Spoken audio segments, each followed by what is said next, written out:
জঙ্গলের পাশে পুকুরের কাছে রঙ্গা অনামিকার গরুটিকে খুঁজছিল।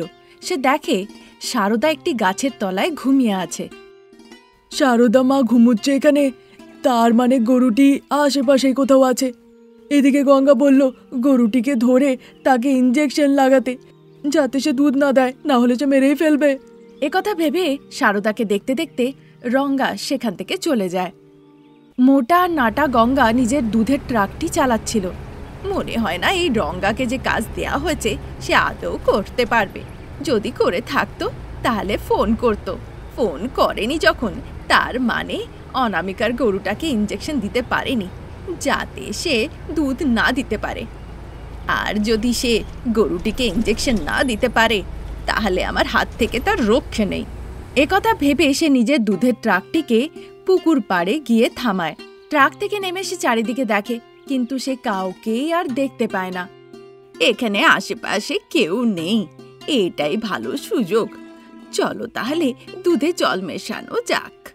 ঠিক সেই সময় বৌমা অনামিকা মাথায় ঘাসের বান্ডেল নিয়ে পুকুর পার হয়ে হেঁটে হেঁটে বাড়ির দিকে যাচ্ছিল। তখন তার নজর পড়ে গঙ্গার দুধের ট্রাকটির উপরে, যেটি সেখানেই দাঁড়িয়েছিল। এ তো মনে হচ্ছে গঙ্গার দুধের ট্রাকটা না? তবে গঙ্গা গেল কোথায়? একথা ভেবে সে চারিদিকে দেখতে লাগে। ততক্ষণে গঙ্গা গাছের পেছনে লুকিয়ে পড়ে। ভালো হয়েছে, পুকুর থেকে জল তোলার সময় আমি অনামিকাকে হঠাৎ করে দেখে ফেললাম, তাই সঙ্গে সঙ্গে গাছের পেছনে এসে লুকিয়ে পড়লাম। যদি সে আমাকে দুধে জল মেশাতে দেখে নিত তাহলে তো সব গ্রামবাসীদেরকে গিয়ে বলে দিত। এমনটা ভেবে গঙ্গা তো লুকিয়ে পড়ে। সে গাছের পেছন থেকে অনামিকাকে তো দেখতে পায়, কিন্তু অনামিকা গঙ্গাকে কোথাও দেখতে পায় না। হয়তো গঙ্গার ট্রাকটা ধোয়ার জন্য এখানে নিয়ে এসছে। তবে আমি গঙ্গার কথা এখানে দাঁড়িয়ে দাঁড়িয়ে কেন ভাবছি?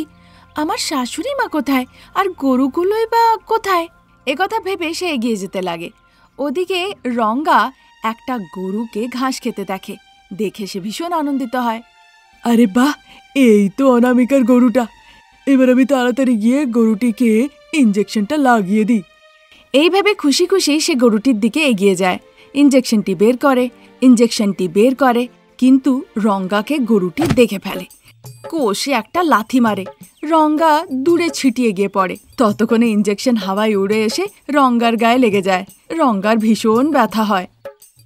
হে ভগবান, এই ইঞ্জেকশনটা তো গরুর জন্য ছিল, যাতে সে দুধ না দেয়, কিন্তু ইঞ্জেকশনটা তো আমাকেই লেগে গেল। এবার আমার কি হবে? এ কথা ভাবছিলই ততক্ষণে সারদা রেগে মেগে তার দিকে আসে। কি ব্যাপার রঙ্গা, এত জোরে চিৎকার করলে? তোমার চিৎকারে আমার ঘুমটাই ভেঙে গেল। যত সব গর্ধব। এ কথা বলে সারদা নিজের গরুর দিকে যায় আর তাকে খুব আদর করে বলে, শালিনী, অনেক ঘাস খেয়েছো, চলো এবার বাড়ি চলো। এ কথা বলে গরুটিকে সঙ্গে করে নিয়ে সারদা বাড়ির দিকে যেতে লাগে। গরুটি আগে আগে আর সারদা তার পিছু পিছু হেঁটে যায়। ওদিকে রঙ্গা ইঞ্জেকশন লাগানো অবস্থাতেই গঙ্গা যে পুকুর পাড়ে ছিল তার কাছে যায়। কি হে রঙ্গা, ইঞ্জেকশনটা লাগিয়েছ তো, যাতে গরুটি দুধ না দিতে পারে? তখন রঙ্গা দুঃখিত হয়ে বলে, গঙ্গা মা, একবার আপনি আমার পেছনে দেখুন। বোকা মানুষ, তুমি আমায় তোমার পেছনে দেখতে বলছো? মা, আমাকে ভুল বুঝবে না, শুধু বলেছি আমার পেছনে যে ইঞ্জেকশনটা লেগে আছে সেটা দেখুন, এইটুকু। রঙ্গার পেছনে যে ইঞ্জেকশনটা লেগেছিল সেটা সারদা দেখে আরও রেগে যায়। বোকা মানুষ, আমি বলেছিলাম এই ইঞ্জেকশনটা নিয়ে গিয়ে গরুকে লাগাতে, ঘুমের ঘোরে নিজেকেই লাগিয়ে নিয়েছো। এবার দুঃখিত হয়ে আমাকে সেটা দেখাতে এসছো? তুমি কি একটা কাজও ভালো করে করতে পারো না? তারপর দুধে জল না মিশিয়েই গঙ্গা নিজের ট্রাকটিকে নিয়ে সেখান থেকে চলে যায়। এভাবেই দিন কাটছিল। গরিব বৌমা অনামিকা দুধ দুইতো, তারপর সেই দুধটা নিয়ে গিয়ে গ্রামে বিক্রি করত। সেই টাকা থেকেই সে ঘর সংসার চালাতো আর বাচ্চাদেরকে লেখাপড়া করাতো। তখন একদিন মিষ্টির দোকানের গুরু অনামিকার বাড়িতে আসে। ঠিক সেই সময় অনামিকার প্রতিবেশী গঙ্গা গুরুকে অনামিকার বাড়িতে যেতে দেখে ফেলে আর ভাবতে লাগে, হায় ভগবান, এই মিষ্টির দোকানের গুরু অনামিকার বাড়িতে হঠাৎ করে নিশ্চয়ই কোনো বড় অর্ডার দিতে এসেছে। আমাকে জানতেই হবে ব্যাপারটা কি, না হলে যে আমি শান্তভাবে চুপচাপ বসতে পারবো না বলে অনামিকার বাড়ির দিকে যেতে লাগে। গুরু অনামিকার বাড়িতে একটি চেয়ারে বসেছিলেন। অনামিকা বা, শারদা দিদি, বাড়িতে কেউ নেই নাকি? এভাবে ডাক দেয়াতে অনামিকা আর শারদা দুজনেই ঘরের ভেতর থেকে বাইরে বেরিয়ে আসে। দেখে মিষ্টির দোকানের গুরু তাদের বাড়িতে এসেছেন। মিষ্টির দোকানের গুরু, আসুন আসুন, বৌমা বসার জন্য চেয়ার দাও। এ কথা বলে অনামিকা ঘরের ভেতর থেকে বসার জন্য একটা চেয়ার নিয়ে এসে বাইরে তাকে বসতে দেয়। ততক্ষণে গঙ্গাও তাদের বাড়িতে আসে, দেখে গুরু বসে আছে। ও মিষ্টি দোকানের বাবু, আপনি এসেছেন? এটা তো আমার বাড়ি নয়, এটা গরিব বৌমা অনামিকার বাড়ি। ওই সামনের বাড়িটা দেখছেন, ওটা আমার। চলুন ওখানে গিয়েই কথা বলবো। আমার তোমার সাথে প্রয়োজন নেই গঙ্গা, আমি অনামিকার সাথেই কথা বলতে এসেছি। একথা শুনে গঙ্গার মুখ হাড়ি হয়ে যায় আর সে মনে মনে খুব গালাগালি দিতে লাগে। বলুন বাবু, আপনি আমাদের বাড়িতে হঠাৎ করে এলেন যে? দেখো মা, পরমেশ্বর যে আমার মিষ্টির দোকানে কাজ করে, সে হঠাৎ করে গ্রামে চলে গেছে। এবার 2000 খোয়া বানাবার অর্ডার এসছে। আমি শুনেছি যে তুমি নাকি খোয়া খুবই সুস্বাদু বানাও। তোমাকে আমার জন্য এই কাজটা করতেই হবে, আমার সম্মান রাখতেই হবে মা। একথা বলে কিছু টাকা বের করে সে অনামিকার হাতে দেয়। টাকা দেখে শারদা ভীষণ আনন্দিত হয়ে যায় আর টাকাটা ফট করে নিজে নিয়ে নেয়। আপনি বাড়ি যান বাবু, আমার বৌমা আপনার প্রয়োজন মতন খোয়া বানিয়ে দিয়ে দেবে। শারদা কথা বলছিলই ততক্ষণে গঙ্গা মধ্যেখানে বলে ওঠে, আরে মিষ্টি দোকানের বাবু, হয়তো আপনি জানেন না, আমার থেকে ভালো খোয়া কেউ বানাতে পারে না। অনামিকাকে যা দিচ্ছেন তার অর্ধেক আমাকে দেন, আমি তাতেই বানিয়ে দেব। একথা বলে শারদার হাত থেকে টেনে সে টাকাটা নিয়ে নেয়। তা দেখে শারদা ভীষণ রেগে যায়। গঙ্গা, ওই টাকাটা শারদাকে ফিরিয়ে দাও, তোমার উপরে আমার একটুও বিশ্বাস নেই। এভাবে বলাতে গঙ্গা গজগজ করতে করতে শারদাকে টাকাটা ফিরিয়ে দেয়। বাবু, খোয়া তৈরি হয়ে গেলে আমি আপনাকে জানাবো, আপনি এসে নিয়ে যাবেন। একথা শুনে গুরু আনন্দিত হয়ে সেখান থেকে চলে যায়। কিন্তু গঙ্গার মনে মনে খুব জ্বলন হয়, ঈর্ষা হয়। তুমি দুধ দিয়ে চাচি বানাবে? বানাও বানাও, আমিও দেখব কিভাবে তুমি চাচি বানাও। সেখান থেকে গঙ্গা তারপর চলে যায়। সেই রাত্রিবেলাতেই যখন সবাই ঘুমিয়ে পড়েছিল বাড়িতে, গঙ্গা অনামিকার বাড়িতে চুপি চুপি একটা ইঞ্জেকশন নিয়ে ঢোকে। সেই সময় গরুটি ঘুমুচ্ছিল। এটা ভালো সময়, গরুটিও ঘুমুচ্ছে। গঙ্গা গিয়ে গরুটিকে ইঞ্জেকশন লাগায়। গরুটির যেই ব্যথা হয় সে খুব জোরে লাথি মারে। গঙ্গা ছিটকে গিয়ে গোবরের ওপরে পড়ে, কিন্তু তা সত্ত্বেও সে হাসে, এই ভেবে যে উদ্দেশ্য নিয়ে সে এসেছিল সেটা তো হয়ে গেছে। পরের দিন অনামিকা একটি পাত্র নিয়ে গরুটির কাছে যায় দুধ দুইবার জন্য। তারপর সেখানে বসে দুধ দুইতে লাগে। দুধে অনামিকার পাত্রটি ভরে যায়। দেওয়ালের পেছন থেকে লুকিয়ে লুকিয়ে গঙ্গা তা দেখে খুব অবাক হয়ে যায়। তারপর সে দুধটা ভেতরে নিয়ে গিয়ে অনামিকা বেশ ভালোভাবে চাছি বানায়। গঙ্গার খুব হিংসে হয়, সে মনে মনে গালাগালি দেয়। তারপর নিজের গরুটিকে দেখতে যায়, দেখে সে দুধ দিচ্ছে না। তা দেখে সে অবাক। তারপর মনে কষ্ট নিয়ে, কোথায় আমি ভেবেছিলাম অনামিকার গরু যেন দুধ না দেয়, আমার গরুটাই এবার দিচ্ছে না, আর ওদিকে অনামিকার গরু ভালো দুধ দিচ্ছে, এসব আমি মানব না। একথা বলে দেওয়াল থেকে ঝেঁকে সে দেখে শাশুড়ি বৌমা বসে খোয়া বানাচ্ছে।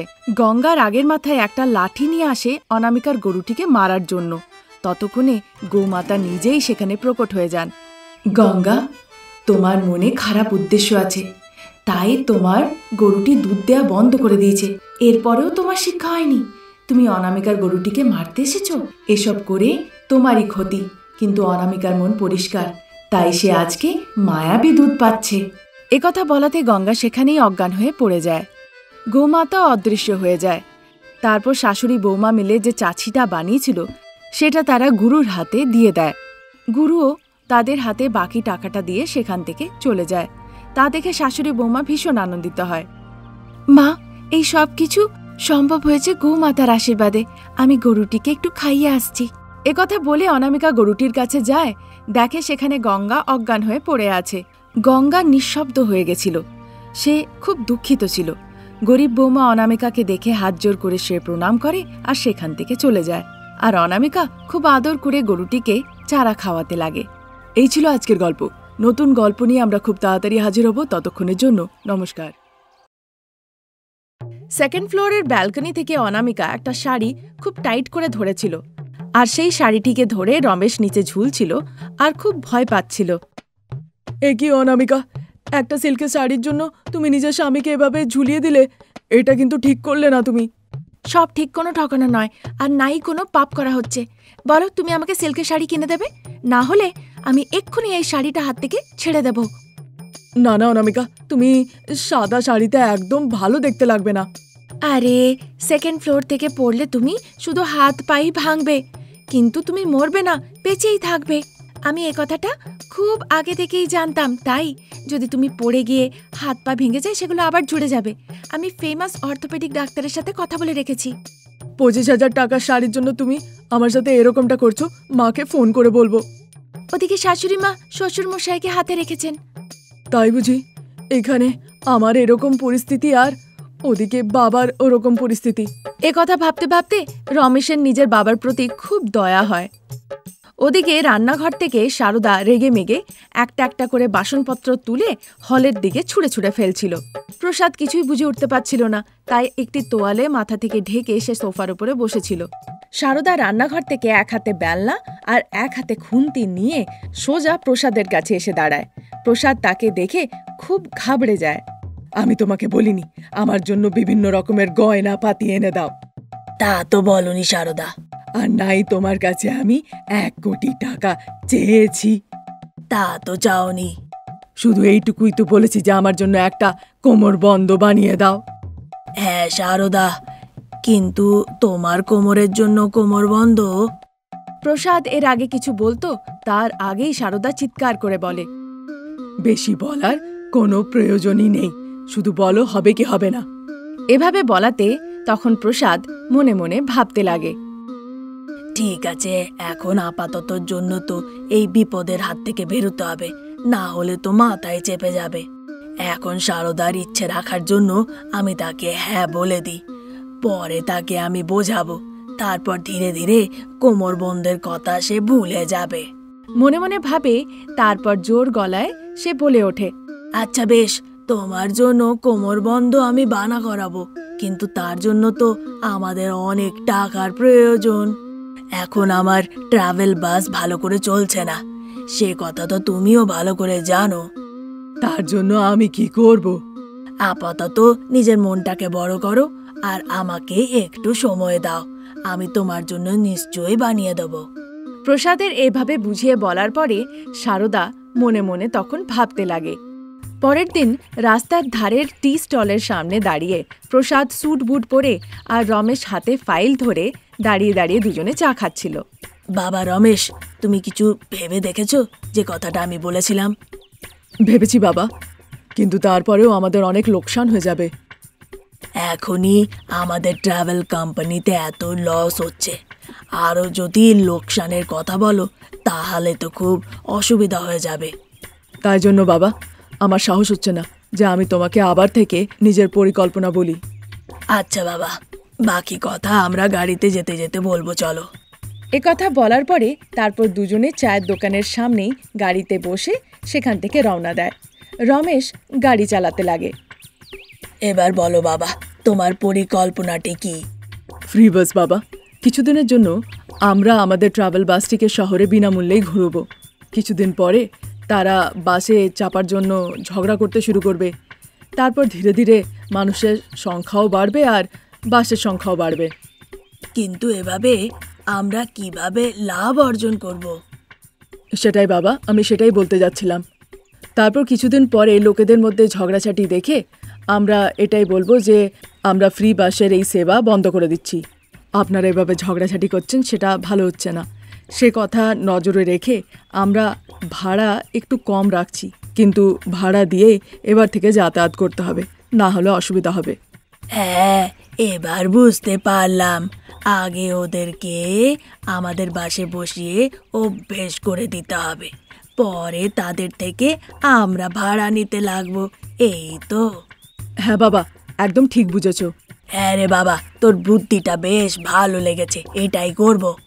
প্রসাদ রমেশের পরিকল্পনার খুব প্রশংসা করে। তারপর গাড়িতে বসে তারা যেতে লাগে। এভাবেই দিন কাটছিল। রমেশের ফ্রি বাসের পরিকল্পনাটা বেশ ভালো কাজে লাগে। প্রত্যেক দিন তাদের বাসে খুব ভিড় হতো চাপার জন্য। তা দেখে প্রসাদ রমেশ ভীষণ আনন্দিত হতো। তখন একদিন শাশুড়ি শারদা আর বৌমা অনামিকা দুজনেই হাতে থলি নিয়ে দরজার কাছে এসে দাঁড়ায়। যখন তারা দরজার কাছে দাঁড়িয়েছিল তখন প্রসাদ তাদেরকে দেখে। তারপর তিনি বলেন, ঠিক এই সময়েই আমাদের ফ্রি ট্রাভেল বাস এদিকেই আসবে। তোমাদের শাশুড়ি বৌমাকে এখানে দাঁড়িয়ে থাকতে দেখে মনে হচ্ছে তোমরা নিশ্চয়ই কিছু একটা ঘটাবে, ঠিক বললাম কি না? তোমার এরকমটা লাগলে আমরা কি করতে পারি? আমরা অন্য কোথাও যেতে পারি না? তাই বুঝি? আমিও তাহলে দেখি তোমরা কিভাবে বাইরে যাও। তাহলে দাঁড়িয়ে দাঁড়িয়ে দেখো আমরা কিভাবে যাই। এভাবে বলে শাশুড়ি মা শারদা আর বৌমা অনামিকা লাগেজ ব্যাগ নিয়ে সোজা দরজার কাছে এসে দাঁড়ায়। ঠিক সেই সময় রমেশ এসে সামনে দাঁড়িয়ে পড়ে। মা, তোমরা দুজনে এক পাও এখান থেকে নড়তে পারবে না। আচ্ছা, তাহলে বাবা ছেলে আগে থেকেই সব ভেবে রেখেছে, আর তোমরা দরজার কাছে দাঁড়িয়ে দাঁড়িয়ে আমাদের উপরে নজর রেখেছিলে। এ কথা হচ্ছিলই ততক্ষণে প্রসাদ সেখানে এসে পড়ে। হ্যাঁ মা, দরজা আগে থেকেই বন্ধ আছে, তার উপরে তার মধ্যে চাবি লাগানো আছে। তাই আমি আর বাবা এটাই ভাবলাম যে তোমরা যদি দরজা ভেঙে বেরিয়ে যাও তার আগে গিয়ে আমরা তোমাদেরকে আটকে নিই। এটা একদম ঠিক কথা নয় শারদা, তুমি যে মাংসটা চেয়েছিলে আমি ভুলে গেছি, এমনকি মাটনটা তুমিও তো ভুলে গেছো, আর ওই লিপস্টিকও ভুলে গেছো। কিন্তু বাস বাড়ি থেকেই ছাড়ছে বলে এভাবে ব্যবহার করাটা ঠিক নয়। হ্যাঁ মা, আমি আর বাবা দুজনে ভেবে এই কাজ করেছি। আমাদের ট্রাভেল বিজনেস খুব একটা ভালো চলছিল না বলে আমরা এই পরিকল্পনা করেছি, যাতে আমাদের ব্যবসাটা একটু ভালো হতে পারে। তোমরা শাশুড়ি বৌমা দুজনে মিলে একে তো আমাদের ব্যবসার মধ্যে ঢুকছো, তার উপরে ধমকিও দিচ্ছ। আমরা যা বলছি সেটা করলে আমরাও তোমাদেরকে ধমকি আর দেব না। হ্যাঁ গো, যেমনটাই বলছি তেমনটাই করলে হয় না? এভাবে বলাতে রমেশ আর প্রসাদও নিজেদের মাথা নড়িয়ে সহমতি জানায়। ফলে শাশুড়ি বৌমাও নিজেদের ট্রাভেল প্ল্যান সেখানেই রদ্দ করে দেয়। তারপর প্রসাদ আর রমেশও শান্ত মন নিয়ে সেখান থেকে ট্রাভেল অফিসে চলে যায়। সেই শাশুড়ি বৌমা ভাবে এটা ভালো সুযোগ, তারা ট্রাভেল বাসে বসে একটু ঘুরে ফিরে মজমস্তি করে আসবে। শারদা অনামিকা বাসটি দেখে বাসের মধ্যে চেপে যায়, তারপর একটা সিটে গিয়ে বসে। তাদের সাথে ক্রান্তি নামের একটি ঝগড়ুটে মহিলাও বাসে চাপে। সে কি, এই সিটের মধ্যে আমি আমার নাক পুছে কাপড় রেখেছি, আর তোমরা এসে এখানে বসে গেলে? ওঠো ওঠো, এখানে আমি বসবো। এই সিটের মধ্যে কোনো কাপড়ই রাখা ছিল না, যাও যাও, আমরা উঠছি না এখান থেকে। আমি মোটেও ভালো মানুষ নই, আমাকে ঝগড়ুটে ক্রান্তি সবাই বলে। আমি এসে জিজ্ঞাসা করছি আর তোমরা সিট ছাড়ছো না, ভেবো না আমি তোমাদেরকে ছেড়ে দেব। আমিও সে কথাই বলছি, কেউ কারো চেয়ে কম নয়। এই বেটে মহিলা, চুপ আছি বলে মাথায় চাপছো? এই সিটটা আমার, বেরো এখান থেকে। রাগের মাথায় ক্রান্তি এসে শারদার মাথার চুলের নুড়ি ধরে টানে। শারদা ভীষণ রেগে যায়, তারপর সে উঠে দাঁড়ায়। আমাকে আগে বেটে বললে, তারপর মাথার নুড়ি ধরে টেনেছো? তোমার আমি। এই বলে শারদাও ক্রান্তির মাথার চুলের নুড়ি ধরে টানে। তারপর একে অপরের সাথে টানাটানি মারপিট শুরু হয়ে যায়। মা, একদম নিচে ঝুঁকবেন না, আমি আপনার পেছনে আছি। কিছু যদি হয় আমি ওদেরকে ছেড়ে কথা কইব না। দরকার পড়লে আমি অ্যাম্বুলেন্স সঙ্গে সঙ্গে ডাকবো, আপনাকে হাসপাতালে নিয়ে যাব, আপনার চিকিৎসাও করাবো। হ্যাঁ। একথা বলে অনামিকা নিজের শাশুড়ির সাহস যোগায়। ওদিকে শারদা আর ক্রান্তি একে অপরের সাথে ঝগড়া করেই যাচ্ছিল, মাথার চুলের নুড়ি টেনেই যাচ্ছিল। তোমার এত সাহস, আমার চুলের নুড়ি ধরেছ? আমার স্বামী কখনো ধরেনি। ঝগড়ুটে বইয়ের থেকে বেশি ভয় পায়, তাই বোধহয় কখনো ধরেনি। এত সাহস, এ কথা বলে তুমি? তোমার আমি। এ কথা বলে ক্রান্তি শারদার চুলের নুড়ি ছেড়ে শারদার গালে একটা কষে থাপ্পড় লাগায়। অনামিকা মধ্যেখানে ঢোকেও না। যেই দেখে ক্রান্তি মারধর করছে, অনামিকা সেখান থেকে পালায়। শারদাও ক্রান্তিকে ধাক্কা মেরে সেখান থেকে ছুটে পালায়। তারপর ক্রান্তি আনন্দে গিয়ে বাসে নিজের সিটে বসে পড়ে। এভাবেই দিন কাটছিল। প্রায় অনেক জায়গাতেই একে অপরের চুলের নুড়ি ধরে মহিলারা মারপিট করতে শুরু করেছিল। অনেক মহিলারাই সিদ্ধান্ত নেয় যে তাদের আর এই ফ্রি বাস চায় না। তারপর একদিন, বাবা, এই ফ্রি বাসের জন্য অনেক মানুষদের কিন্তু অসুবিধার সম্মুখীন হতে হচ্ছে। এবার আমাদেরকে এই ফ্রি বাস সার্ভিসে পূর্ণচ্ছেদ লাগাতে হবে। হ্যাঁ বাবা, সে কথা আমিও ভাবছিলাম। বলো, কবে এটা বন্ধ করতে হবে? হ্যাঁ গো, এই ফ্রি বাস সেবা বন্ধ করো। একটা বাসের সিটের জন্য বনে বনে মারপিট ঝগড়াঝাটি কি না হচ্ছে। শুধু তাই নয় বাবা, যেসব মহিলাদের কাজকর্ম নেই তারা ঘুরে বেড়াবার জন্যে রেডি হয়ে ভালো করে গিয়ে ফ্রি বাসে বসে যায়। সারাদিন ঘুরে ফিরে তারপর রাত্রিবেলাতেই বাড়ি ফিরে আসে। সেটাও তো ঠিক নয় না বাবা? যদি এটা ঠিক নয় তাহলে তোমরাই বলো কি করলে ঠিকটা হবে। প্রসাদের এভাবে জিজ্ঞাসা করাতে যার মনে যা আসে সেটা তারা খুলে তাকে জানায়। ভালোভাবে চিন্তাধারা করার পরে রমেশ একটা সিদ্ধান্ত দেয়, সেটা সবারই পছন্দ হয়। হ্যাঁ, ভালো কথা বলেছ, এ কাজ করা যেতে পারে। হ্যাঁ গো, ছেলেতে ভালো বুদ্ধি দিয়েছে। যখন আমার স্বামীতে বলেছেন আমাকে তো মানতেই হবে। সবার সহমতি নিয়ে তারা বাসের একটা রেট রাখে আর সেই সূত্রে তারা বাস চালায়। এই ছিল আজকের গল্প। নতুন গল্প নিয়ে খুব তাড়াতাড়ি হাজির হব। ততক্ষণের জন্য নমস্কার।